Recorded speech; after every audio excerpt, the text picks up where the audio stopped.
सीधे वे लाइव जोड़ रहे हैं इंद्रजीत जलमाना को और ये तस्वीरें पहुंच रही हैं करनाल रोड के एक रेस्तरां से।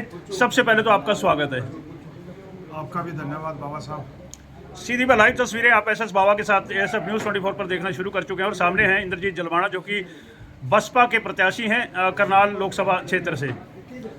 जी सबसे पहले स्वागत है। क्या कुछ संदेश के साथ शुरुआत करना चाहेंगे करनाल की जनता के लिए? संदेश तो एक ही दे सकता हूँ जी मैं, भाई ये 9.5 सालों से जो अपने पूर्व CM मनोहर लाल खट्टर जी ने आम जन पे, किसान पे, मजदूर पे, व्यापारी पे जो अत्याचार किए हैं, आज मौका है वोट के रूप में आप अपनी एक एक लाठी, एक एक जो दुख दिया हुआ है पब्लिक को, उसका बदला लें और मनोहर लाल खट्टर की जमानत जब्त करवा के यहाँ से बचें। सर आपकी राजनीतिक पृष्ठभूमि की यदि मैं बात करूं तो आपकी शुरू से ही राजनीति जो है देवीलाल से लेकर दुष्यंत चौटाला तक INLD परिवार के इर्द गिर्द घूमती रही है। तो अब कुछ दौर आया जब आप बिल्कुल राजनीति से अलग कर लिया और किसान आंदोलन के साथ आप जुड़ चुके थे, फिर से आप राजनीति में आ गए। जी देखो जी, मैं शुरू से ही इनेलो में था, तो जब इनेलो परिवार में आपस में परिवार में फूट पड़ी तो मैं JJP के साथ आ गया। तो JJP की जैसे ही डिप्टी CM दुष्यंत चौटाला जी बने तो उसी दरमियान किसानी आंदोलन चल गया। तो किसानी आंदोलन होने के बाद मेरे को यहाँ असंध की जनता ने, मेरे भाईचारे ने, जब मैं 2016 में जिला परिषद का इलेक्शन लड़ा था तो मेरे को एक तरफा वोट देके जिताया था। पूरे हरियाणा में सबसे ज़्यादा वोट देके एक रिकॉर्ड बनाया था और पूरे हरियाणा में जितने जिला पार्षद बने थे, जीत का डिफरेंस भी पूरे हरियाणा में सबसे ज़्यादा था, वो दूसरा रिकॉर्ड बना था।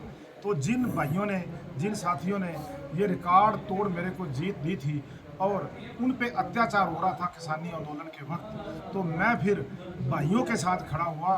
मैंने कोई लालच नहीं किया और मैंने JJP से इस्तीफ़ा दे दिया और इस्तीफ़ा दे के मैं अपने किसान भाइयों के साथ, मजदूर भाइयों के साथ खड़ा हो गया और बिल्कुल कंधे से कंधा मिला के उनके साथ चला। जहाँ जहाँ भी उनको ज़रूरत हुई मैं वहाँ गया। मैं सिंगू बॉर्डर पे दिल्ली वहाँ भी पड़ा रहा और भाइयों के साथ मिल के मैंने लाठियाँ खाई। जहाँ जहाँ भाइयों ने टोलों पे जाम लगाए, मेरी डेली वहाँ भी हाजिरी होती थी।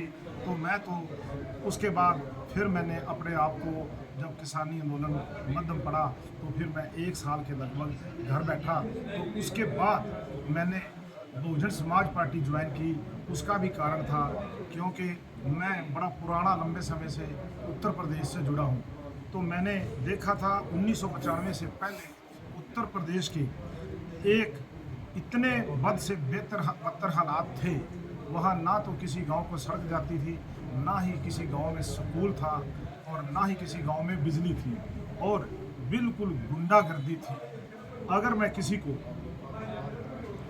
किसी को ये कहता था कि चलो फार्म पे चक्कर लगाने जाना है तो वो साथी रात को तो मेरे को हाँ भर देता था, लेकिन सुबह कह देता था भी मैं नहीं जाता उत्तर प्रदेश। उसका भी कारण था क्योंकि उत्तर प्रदेश में शाम को दिन छिपने के बाद कर्फ्यू जैसे हालात हो जाते थे। लेकिन जब 1995 में बहुजन समाज पार्टी की सरकार आई तो लोगों ने रात की सांस ली, क्योंकि जैसे ही 1995 में बहुजन समाज पार्टी की सरकार आई, बहन कुमारी मायावती ने पहले ही महीने में पूरे उत्तर प्रदेश में गुंडागर्दी को ख़त्म कर दिया। या तो गुंडों को उठा के जेल में फेंक दिया या वो वहाँ से उत्तर प्रदेश को छोड़ के चले गए और जो बाकी बचे थे वो वहीं अपने घरों में दिबक गए। बिल्कुल हालात शांत हो गए और सभी गाँव में जहाँ कच्चे रास्ते थे उन गाँव को पक्के रोड गए। सर मैं आपको बीच ही में रोक रहा हूँ। बसपा प्रीमो मायावती ने और आकाश आनंद ने जिस तरह से विश्वास आप में व्यक्त किया है उस पर क्या कुछ कहना चाहेंगे? देखो, मैं तो बहन जी से मेरी मुलाकात हुई लखनऊ में तो मैंने एक ही बात रखी थी कि बहन जी, जो मेरा सिख समाज है वो BJP को तो वोट देना ही नहीं चाहता और कांग्रेस को भी नहीं देना चाहता था, लेकिन बिन मांगे वो वोट इनेलो को देता था। लेकिन किसी ने भी कभी सिख कौम के मान सत्कार की बात ही नहीं की, खाली वोट लिए। लेकिन जब कांग्रेस को भी वोट नहीं देना चाहता था, क्योंकि कांग्रेस ने 1984 में गोल्डन टेम्पल पे अटैक किया और दिल्ली में गुंडागर्दी मारी। मेरे ख्याल आज भी सिखों की वहाँ एक विधवा कॉलोनी बनी हुई है, तो लोग उसको भूले नहीं थे। कांग्रेस को भी कोई सिख वोट नहीं दे रहा था, बीजेपी को भी नहीं दे रहा था, बिन मांगे वोट इनेलो को दे रहा था। लेकिन अब इनेलो घर में फूट पड़ गई, वहाँ भी उनको कुछ नहीं दिख रहा, तो वो जो मेरा सिख भाईचारा है बिना मांगे वोट कांग्रेस को देना चाहता है।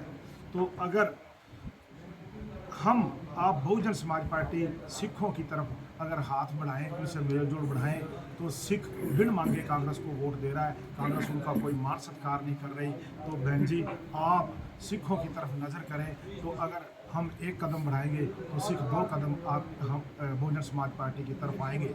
मेरी ये बात सुन के बहन जी ने उसी टाइम गौर फरमाया और प्रभारी जी को फ़ोन किया और मेरे को भी कह दिया, कोई बात नहीं बेटे, आप तैयारी करो, मैं जो सिख समाज के लिए जो मैंने आगे हाथ बढ़ाने की पहल करनी है वो बेटे आपसे ही करेंगे।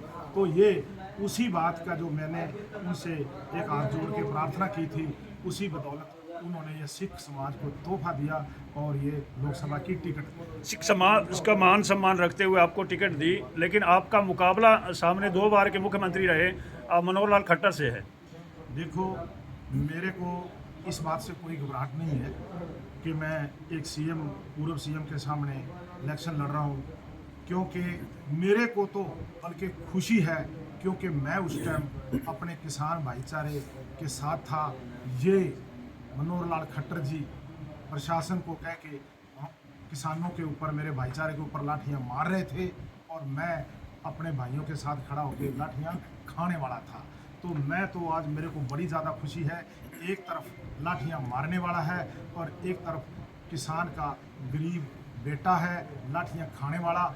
तो मैं तो कहता हूँ ये लाठियाँ खाने वाला बड़े अच्छे तरीके से सामने से फाइट करके और मनोहर लाल खट्टर की जमानत जब्त कराऊंगा। सर, करनाल संसदीय क्षेत्र की अगर बात करें तो एक बार मराठा वीरेंद्र वर्मा इतिहास बनाते बनाते चूक गए थे, और दूसरी बार असंध विधानसभा क्षेत्र की बात करें तो नरेंद्र राणा भी इतिहास रचते रचते चूक गए। लेकिन क्या लगता है कि इस बार इतिहास पूर्व का इतिहास दोहराने की बजाय एक नया इतिहास रचने जा रहे हैं इंद्रजीत जलवाना?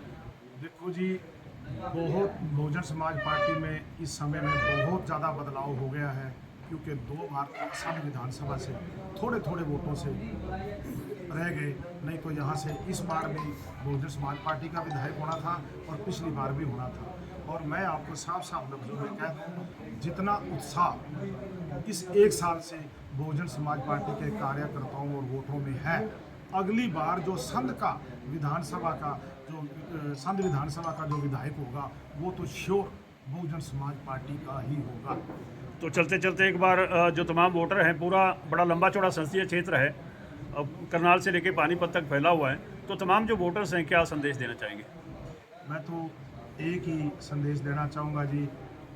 पहली बात तो इस जो भ्रष्ट सीएम था, इसको यहाँ से इसका बाईकाट करके इसकी जमानत जब्त करवाएं। और दूसरा, खास करके मैं हाथ जोड़ के जो संघ की जनता है, संघ विधानसभा की जनता है, उसको एक ही अपील करनी चाहता हूँ कि साथियों, असंध विधानसभा में आज तक लोकसभा की टिकट किसी पार्टी ने नहीं दी।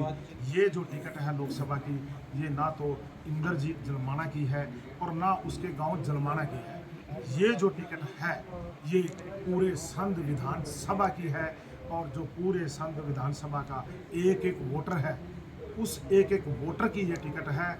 और हर एक जो संघ विधानसभा का वोटर है वो यही समझे कि ये टिकट पूरी संघ विधानसभा को मिली है, एक एक वोटर को मिली है, और वो सभी एक एक वोटर अपने आप को इंद्रजीत जलमाना समझे, कैंडिडेट समझे, और जो बाहर वाले बाकी 8 विधानसभा हल्के हैं उनके आगे जाके हाथ जोड़े, जोड़ियाँ फैलाए और यहाँ से अपने कैंडिडेट को, जो संघ में टिकट आई है, जो बहन जी ने संघ विधानसभा को एक तोहफा दिया टिकट के रूप में, और बहन जी के विश्वास पे फूल चढ़ाए और बहन जी के कैंडिडेट को, बहुजन समाज पार्टी के लोकसभा के कैंडिडेट को सांसद बना के भेजें।